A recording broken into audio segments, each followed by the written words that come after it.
Guys, welcome back. Basil here, another episode today. Gonna be talking baitcasters, cleaning, simple maintenance, reassembling, assembling, all that good stuff. So stick around. Gonna be a good episode.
Guys, welcome back to Bass All Year. We got a cool video that I've been waiting probably close to 2 months now for this to come through, and a lot of you knew that I went ahead and got the first order on eBay. The first bid everyone was on a Bass Pro Shops Pro Qualifier Baitcast reel.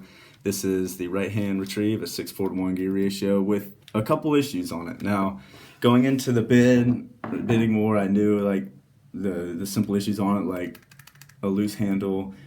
There's boat rash. If you don't know the term boat rash, basically, this reel getting beat around on the boat or in the bed of a truck, in the bed of a car, or whatever. Yeah, so I knew the issues going in with this reel when I bought it, but having the right knowledge, right tools, experience, all that good stuff can make a $30 reel like this into a brand new category. Talking on this reel, these things are awesome. This is one of the most durable reels I had. They're pretty, I've done a couple videos on these actually within the last 6 months. I've done a couple videos on the Bass Pro Shops Pro Qualifier reels. This is a very dependable reel. Kind of heavy, it's in that 8-ounce range, but it is a good reel. It can get a lot done for you. And for $100, I would definitely put it up there with some of the other pertaining reels that are double its price. So now today, we're just going to be going through it, disassembling it, reassembling it. And the basic rules and knowledge that come into this reel are going to go with like any other baitcast reel out there, this low profile status. So we're going to start off with just taking the reel apart. And I'm going to talk about different areas you can clean past, like, I'd say like difficulty level like 1. So we'll go into like difficulty level 2. Just taking off simple stuff like a few screws and all that good stuff. So let's get into it. And simple stuff that we're going to be going through today is good oil points, good maintenance points that you have to hit. A lot of reels, which is a good set on this reel, can easily come out with a screw and you're able to hit the main baits of this reel in the retrieve system. We're also going to tighten up the handle. Now, it's not loose at the star drag, it's only loose right there at the handle, and that's a super, super easy fix. Now, simple stuff you're going to need, most of the time it's going to be a cross tip or a Phillips head screw to get most of the screws on any reel, so that's 1. 2, you're going to need some pliers, work with needle nose. What I'm working with today is just a simple multi-tool. It's got basically what I need. It's got a screwdriver built in, so I'm set there, and it's got the pliers.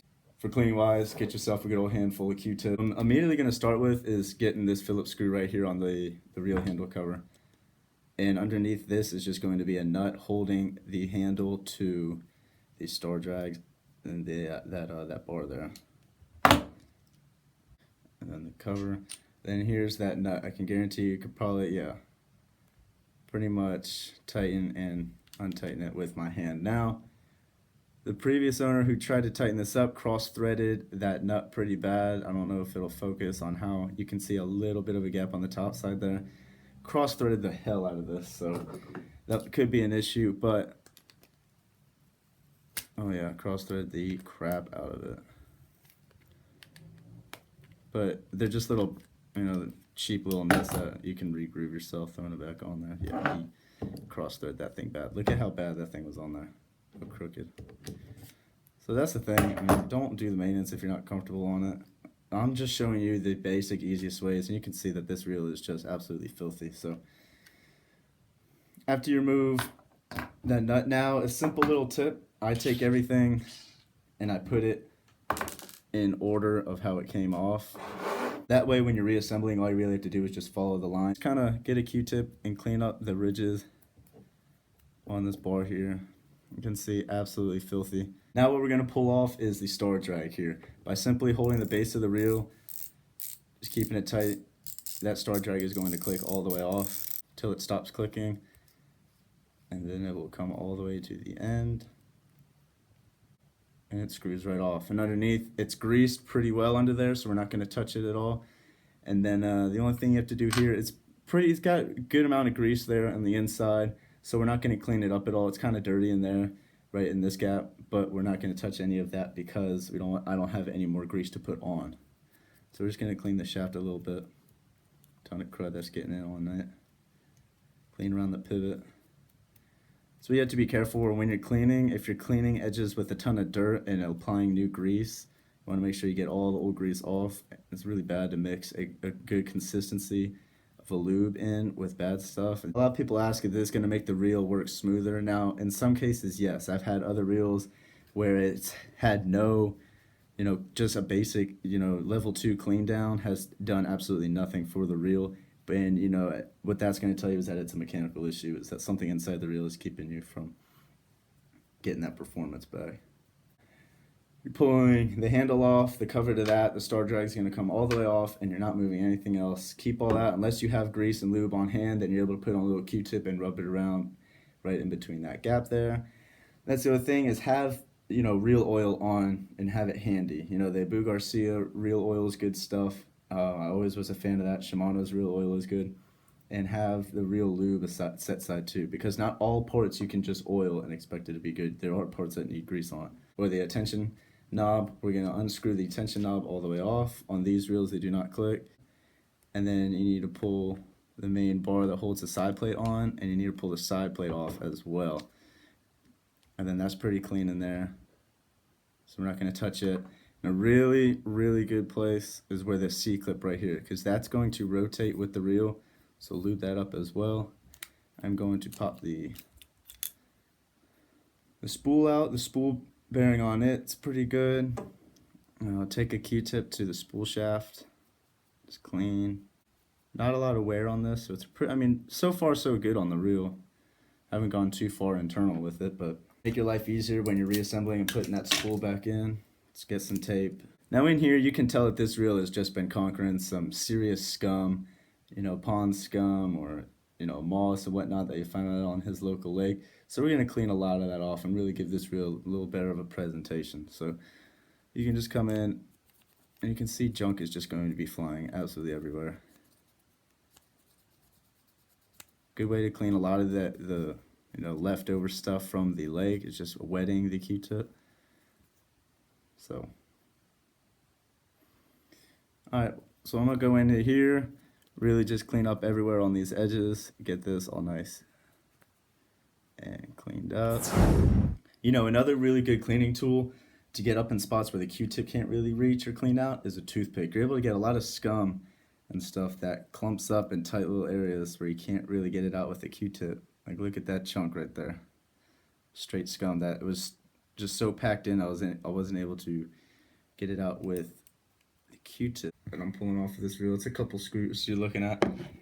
But, the main reasons for doing this is just it keeps your reel running smoother and nicer. It keeps your reel going longer. It's just like any simple thing you would do to your vehicle or to your boat. It's just simple maintenance to keep this equipment going longer. And it's also good if you're wanting to sell the reel off.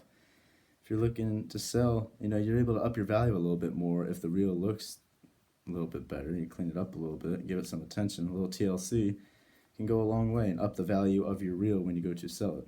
Okay, so the reel is pretty much all clean at this point now. The only thing that I'm lacking right now is the reel lube and grease to put inside of the reel on the bearings and whatnot. Now the main bearings, the casting bearings, the brakes and all that good stuff, I've checked them out and they're not bad, especially this one on the side plate. Usually you'll get some rust on here, and same with the bearing inside that tension knob there. I showed you that one as well, and they're in pretty good condition. So I got most of the moss out of there. Now most of that stuff's coming in from the line. It's coming in with the spool, all the crud that follows the line in and gets thrashed around with the spool while it's rotating inside of the reel. So most of that crud's coming from. So, every once in a while, go through your reels and just really just kind of bang them out and clean them out a little bit and get a ton of that stuff out. This was it's kind of half-assed for me, but that's just like 20, 25 Q-tips that I went through and got clean most of the crud out from under all this reel. Now these reels do break down a hell of a lot more than what I have shown you, but I've shown you basically what you guys can go at home and not get too lost and not get, not get too far into the reel where you can actually cause more damage than good. So now we're going to reassemble this reel and get it back together, throw it on a rod, and we're able to cast it, make sure it's working good. So first thing we're going to do is throw in the spool. Like I said, put a little piece of tape on there just to hold that tag line on. Next thing is that side plate. Make sure it locks in. Just give it a little reel on the handle shaft. Just make sure that spool and the line guide are working smoothly. Take the star drag, and always make sure that it's got a good amount of grease inside of there when it's coming back on, so it is spinning freely when you're adjusting drag. You just hold the spool, make sure that shaft doesn't turn, and you can just spin the star drag on. You want to make sure that its function is doing its same too, that the drag's working. Wrong. That's what I'm saying. It's important to keep all your parts pretty organized so you know what is going on next. Then we're back to the nut, making sure we don't cross thread it, which the previous owner did pretty bad. So if you get a cross threaded nut, it's probably gonna be pretty difficult to get it back on its original threads. Most of the time you're able just to flip the nut around to its opposite side and restart, but you're going to have to re-groove those threads on the inside again. Just tighten that reel down. And now, from the beginning of the video, I was able to shake the reel, and that handle was able to shake, and now there's absolutely no shake going on with it. We're going to put the cover on. Now the thing with the cover is that you have to get it to match up with the hole here for the last screw that goes on the reel. So you have to make sure that cover is going on and matching up. So you might have to either crank the nut down a little bit more or loosen it to be able to get that, to achieve that cover to go over the hole. So there I have it, just perfect. So now you put that screw in. So there we go, guys. Reels all put back together 100% now. Went ahead, fixed the handle, fixed that nut that was cross-threaded in there. Everything's put together tight, all in working function order. Go ahead, and once you're all finished putting the reel back together, once you've gone and reassembled and cleaned the reel as best to your ability, go ahead and put it on a rod, give it some cast, make sure that's functioning good, and you're pretty much set from there. Do this on all your reels. Just give it some, quarterly maintenance type stuff, and just make sure that's going good, just like you would any other piece of equipment. Thanks for watching, guys. Pretty lengthy video. I was trying to keep it as short as possible, but hey, I really wanted to walk you through and make sure you had a full understanding of what I do to all my reels. I made a previous video with a Shimano Chron Arc, so you can check that one out as well. So thanks for watching, guys, and stay tuned for the next video.